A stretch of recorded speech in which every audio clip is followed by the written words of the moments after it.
आज का हमारा टॉपिक है महादेवी वर्मा की कहानी गौरा। गौरा महादेवी वर्मा की कहानी। गौरा मेरी बहन के घर पली हुई गाय की व्यसंधि तक पहुंची हुई बचिया थी। यानी कि गौरा मेरी बहन के घर पली हुई गाय की बचिया का नाम था।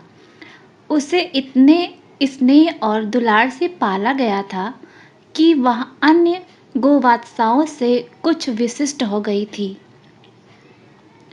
बहन ने एक दिन कहा, तुम इतने पशु पक्षी पाला करती हो, एक गाय क्यों नहीं पाल लेती जिसका कुछ उपयोग हो। वास्तव में मेरी छोटी बहन श्यामा अपनी लौकिक बुद्धि में मुझसे बहुत बड़ी है। उनके भाषण ने मुझे इतना अधिक प्रभावित किया कि तत्काल ही उनके सुझाव का कार्यान्वयन आवश्यक हो गया। वैसे खाद्य की किसी भी समस्या के समाधान के लिए पशु पक्षी पालना मुझे कभी नहीं रुचा, लेकिन उस दिन गौरा को ध्यानपूर्वक देखने पर उसकी ओर मेरा आकर्षक बढ़ गया। पुष्ट लचीले पैर, भरे पुट्ठे, चिकनी भरी हुई पीठ, लंबी सुडौल गर्दन, निकलते हुए छोटे छोटे सींग, भीतर की लालिमा की झलक देते हुए कमल की दो अधखुली पंखुड़ियां। गौरा की उज्ज्वलता सभी का मन मोह लेती थी।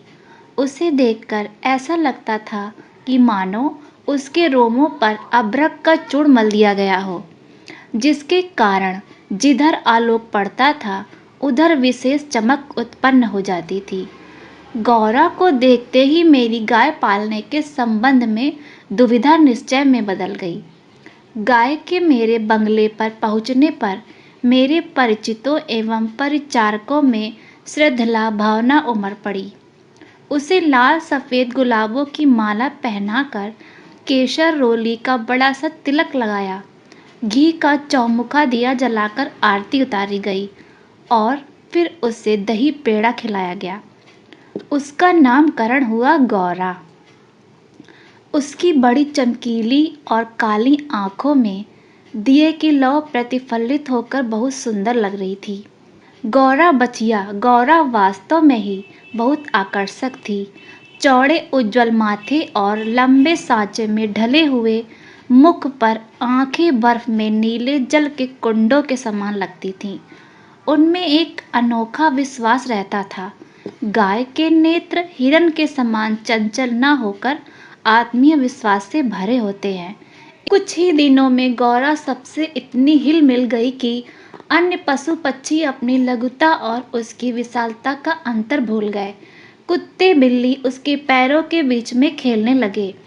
पक्षी उसकी पीठ एवं माथे पर बैठकर आनंद उठाते। वह सभी को आवाज से ही नहीं, पैरों की आहट से भी पहचानने लगी। उसे समय का इतना अधिक बोध हो गया था कि मोटर के फाटक में पहुंचते ही वह बाँ बाँ की ध्वनि से हमें पुकारने लगती। भोजन में देर हो जाने पर वह रंभा रंभा कर घर सिर पर उठा लेती थी। वह हमसे मानवीय स्नेह के समान निकटता चाहती थी। निकट जाने पर वह सहलाने के लिए गर्दन आगे बढ़ा देती। हाथ फेरने पर अपना मुख आश्वस्त भाव से कंधे पर रखकर आंखें मूंद लेती। दूर जाने पर गर्दन घुमा घुमा कर देखती रहती। आवश्यकता के लिए उसके पास एक ही ध्वनि थी, परंतु उल्लास, दुख, आकुलता आदि की अनेक छायाएं उसकी आंखों में तैरा करती थीं।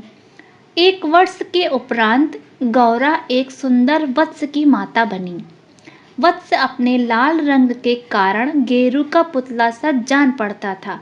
उसके माथे पर पान के आकार का श्वेत तिलक और चारों पैरों में खुरों के ऊपर सफेद वलय ऐसे लगते थे मानो गेरू की बनी वत्स मूर्ति को चांदी के आभूषणों से अलंकृत कर दिया गया हो।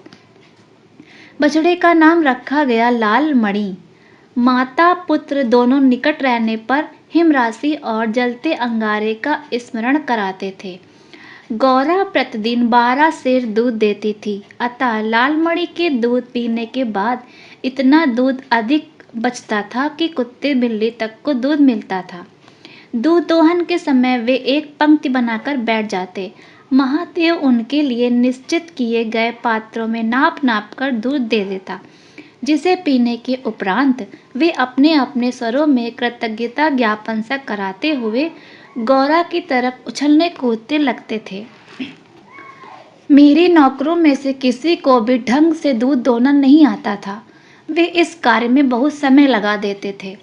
गौरा के दूध देने से पूर्व जो ग्वाला हमारे यहाँ दूध देता था, जब उसने इस कार्य को करने का आग्रह किया तो हमारी समस्या का समाधान हो गया। अगले दिन से उसने गौरा का दूध दोहन का कार्य आरंभ कर दिया। 2-3 महीने के उपरांत गौरा ने दाना चारा खाना बहुत कम कर दिया और उत्तरोक्त दुर्बल और शिथिल रहने लगी। उन अनेक पशु चिकित्सकों को दिखाया गया। वे निरीक्षण, एक्सरे आदि के द्वारा रोग का निदान खोजते रहे। अंत में उन्होंने निर्णय दिया कि गाय को सुई खिला दी गई है, जो उसके रक्त संचार के साथ हृदय तक पहुंच गई है। सुई के हृदय के पार हो जाने पर गौरा की मृत्यु निश्चित है। मुझे कष्ट के साथ साथ आश्चर्य भी हुआ। सुई खिलाने का क्या तात्पर्य हो सकता है? दाना चारा तो हम स्वयं देखभाल करके देते हैं, परंतु संभव है उसी में सुई चली गई हो। डॉक्टर से ज्ञात हुआ कि दाने चारे के साथ रखी गई सुई मुंह में ही छिद्र कर रह जाती है। गुड़ की डली के भीतर रखी हुई सुई ही गले के नीचे उतरती है और रक्त संचार में मिलकर हृदय तक पहुंच जाती है। अंत में ऐसा सत्य उद्घटित हुआ जिसकी कल्पना भी मेरे लिए संभव नहीं थी। प्रायः कुछ ग्वाले ऐसे घरों में जहां उनसे दूध अधिक लिया जाता है, गाय का आना सह नहीं पाते।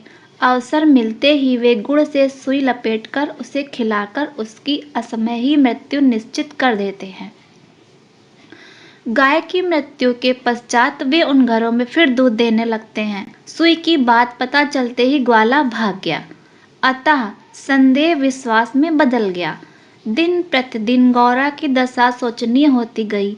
वह याद करके आज भी मन सिहर उठता है। डॉक्टरों ने कहा गाय को सेब का रस पिलाया जाए तो सुई पर कैल्शियम जमने से उसके चुभने की संभावना कम हो जाती है। गौरा को कई सेर सेबों का रस दिया गया। ताकत के लिए इंजेक्शन दिए गए। वह मोटे इंजेक्शन भी शल्यक्रिया के समान दुखदायी होते थे। अब गौरा उठ भी नहीं पाती थी। पास बैठने पर वह अपना मुंह फेरे कंधे पर रख लेती। लाल मणि बेचारे को तो माँ की व्याधि और आसन्न मृत्यु का भी बोध नहीं था। मजबूरीवश उसे दूसरी गाय को दूध पीना पड़ता था, जो उसे रुचता नहीं था। वह अपनी माँ का दूध पीना चाहता था, अपनी माँ का सानिध्य चाहता था। वह गौरा के पास पहुंचकर उसे सिर मार मार कर उठाना चाहता था या खेलने के लिए उसके चारों ओर उछल कूद परिक्रमा ही देता रहता था। मैंने अनेक जीव जंतु पाल रखे हैं, अतः उनमें से कुछ को असमय विदा ही देनी पड़ती थी। इतनी हष्ट पुष्ट सुंदर दूध सी उज्ज्वल पयस्विनी गाय इतनी सुंदर चंचल वत्स को छोड़कर किसी भी क्षण निर्जीव और निश्चेष्ट हो जाएगी, यह सोचकर ही आंखों में आंसू आ जाते थे। लखनऊ, कानपुर आदि नगरों से भी पशु डॉक्टर को बुलाया गया। स्थानीय पशु चिकित्सक 2-3 दिन में 2-3 बार आते रहे, परंतु कहीं से कोई आशा की किरण नहीं दिखाई दी। निरुपाय मृत्यु की प्रतीक्षा का मर्म वही जानता है, जिसे किसी असाध्य और मरणासन रोगी के पास बैठना पड़ता है। गौरा की सुंदर चमकीली आंखें निष्प्रभ हो चलीं और सेब का रस भी कंठ में रुकने लगा तो बेचैनी और बढ़ गई, क्योंकि अब उसका अंत समय निकट था। अब मेरी एक ही इच्छा थी कि उसके अंत समय में मैं उसके पास उपस्थित रह सकूं। दिन में ही नहीं, रात में भी मैं कई कई बार उठकर उसे देखने जाती। अंत में एक दिन ब्रह्म मुहूर्त में 4 बजे जब मैं गौरा को देखने गई, तब जैसे ही उसने अपना मुख सदा के समान मेरे कंधे पर रखा, वैसे ही वह एकदम पत्थर जैसा भारी हो गया और मेरी बाह पर से सरक कर धरती पर आ रहा था। कदाचित सुई ने हृदय को भेद कर बंद कर दिया। गंगा के प्रति लगाव एवं श्रद्धा की भावना मुझ में कूट कूट कर भरी हुई है। गंगा के किनारे जाकर मुझे असीम शांति प्राप्त होती है। इसलिए अपने पालित जीव जंतुओं के पार्थिव शरीर को मैं गंगा को समर्पित करती हूँ। गौरा को ले जाते समय सभी व्यथित हो उठे, परंतु लाल मणि इसे भी खेल समझ कर उछल कूद मचा रहा था। यदि दीर्घ निश्वास का शब्दों में अनुवाद हो सके तो उसकी प्रतिध्वनि कहेगी, आह मेरे गोपालस देश। धन्यवाद।